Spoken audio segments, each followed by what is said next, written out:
What up? So in this video we are going to discuss about a specific issue that comes with useEffect when you perform any asynchronous operation within useEffect and then try to update the state using setState or useStateHook, of course. And the thing is, it works fine. It works fine in a lot of cases. But let's say if you did some state update which performed any asynchronous operation, let's say an API call. As you can see here, we have an API call, and before the response came and before it was resolved properly, you move to another component, and in that case you get this component unmounted, so cannot update state warning, which is like very irritating at times and gets in a lot of confusion, and that's why we are going to discuss it here. So here I've just created a simple Next.js component. One is animals and plants. It's nothing, it's just a simple page, and okay, it has been disconnected, so I need to rerun it. Anyways, we will run it and see. And then we have this dog, animal and class, and then we have switched to plants, which will navigate to the other route. That's the simple thing which we are doing in here.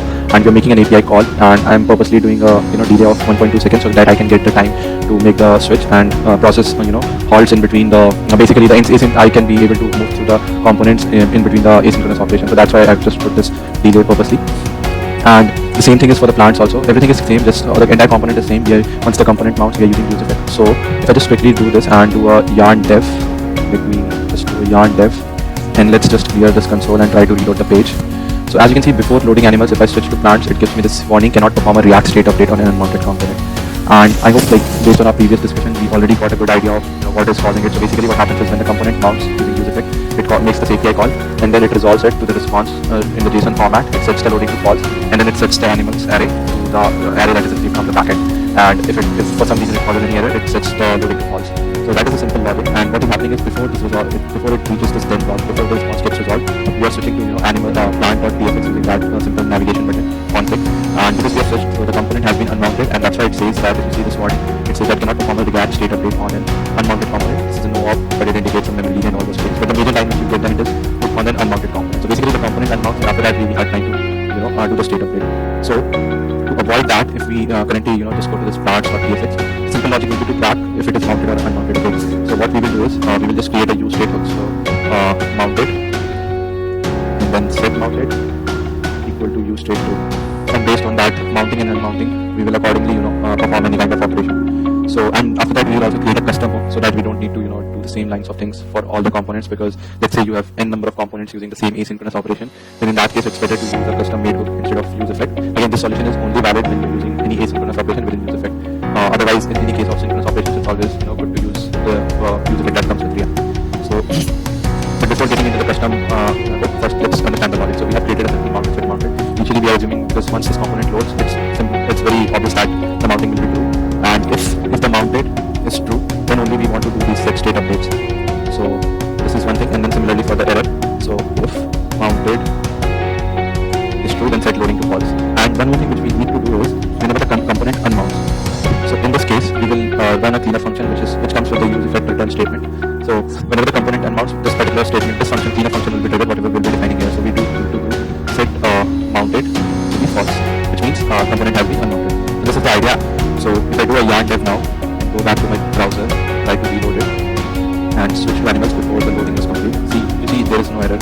So now we are not getting any error, and that was the idea. And again, if I just remove this one statement like this one, and then try to do a simple def, and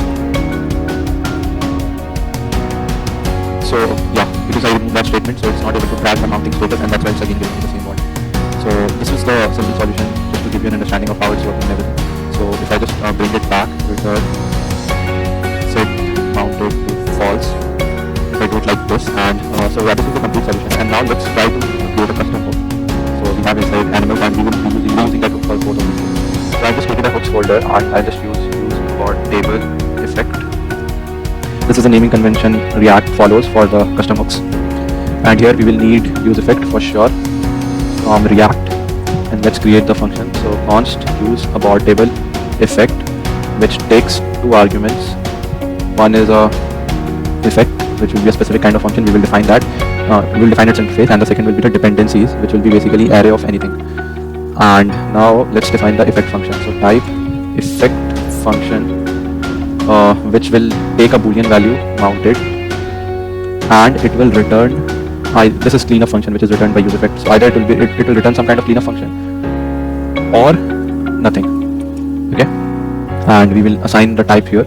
So effect function and effect function. Yeah. So we have defined it, now we need to track the use state. So let's just use a use state here, and then just go back to const use state, mounted, comma set mounted equal to use state of false. Initially it will be true, because we know whenever the component is mounted and whenever this effect is running, that means the component has been mounted. Now we will use useEffect, and we will try to replicate the same thing. So again, if dependencies are defined, in most of the cases we will have this, we will define it, but in some cases you may not want to use it. Those are very rare cases, but if it is not defined, we will just put undefined. And we get an exhaustive dependency error. So not error, just a warning that they cannot determine what is in this dependency, so it's better to use a single component. But here we don't care about that, because we are totally trying to replicate the entire this useEffect error thing. So for that reason we are not using it. So let's just ignore this one by using simple ESLint warning removal thing. And now let's try to write our logic. So we will just use a const cleanup function equal to effect of mounted, and this will be the cleanup function, and so this will run every time useEffect triggers, and then return. Inside the return function we will have we will of course do the set mounted to false, and again if we have the type of cleanup function which is equal to function, GitHub Copilot just does a lot of things for me, then we will run the cleanup function, otherwise we won't. So, and I think this should be type of, not type. So yeah, so this is useAbortableEffect, and now we need to do a default export of this one. So export default useAbortableEffect. So I hope the idea is clear. So we are using this effect function, which will check if it is mounted or not, and based on the mounted, it will do all these kind of things. And if whenever the component gets unmounted, we are setting mounted to false. So let's try to replicate it. Let's see which we are currently into animals. So let's start with animals. So instead of this, I will use useAbortableEffect, and I will have the status. And here we have simply in this thing, I'll just enclose it into an if statement, if status, which is if it is mounted, or not mounted status, just use mounted, which is better word. So if it is mounted, then do these things, otherwise don't. And similarly for here also.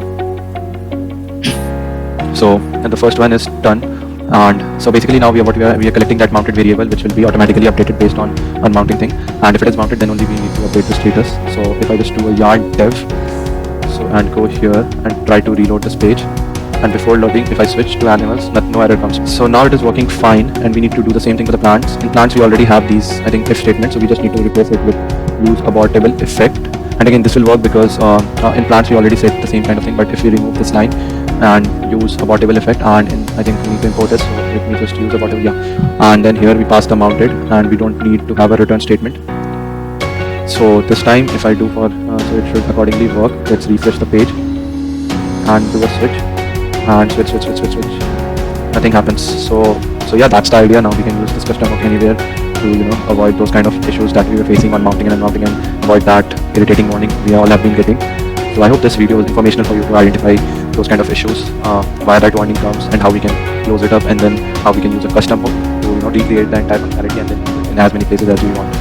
So that's all for today's video. Let me know in case if you have any questions and comments. Thank you very much.